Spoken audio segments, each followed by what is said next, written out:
สบายดีพี่น้องมื้อนี้ก็หลังจากเฮาเลิกเวียกเนาะเฮาก็ได้หาย่างเลาะตลาดเนาะเพื่อสิหาลูกปลามามกหรือว่าอูเนาะเมนูนี้อยู่บ้านนี่ค่อยมากินลีได้เมนูนี้มันก็เฮ็ดบ่ยากเนาะสำหรับข่อยนะอยู่บ้านนี่กินคู่มื้อก็ยังได้นะแล้วก็มาเบิ่งตอนเพิ่นกินเนาะบัดนี้เบิ่งตอนเพิ่นกินคำเผาเพิ่นเนาะโอ้ตาสวดยัดเข้าไปโตเบิ่งนี่คือสิแซ่บขนาดนั้นโดดยัดพร้อมอีกว่าโอ้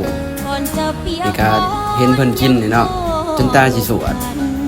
เบิ่งนี่เป็นตาแซ่บขนาดกินยัดเข้าไปอีกคำหนึงตาสวดออกมาบัดนี้โตเพิ่นเฮ็ดแล้วยัดเข้าไปอีก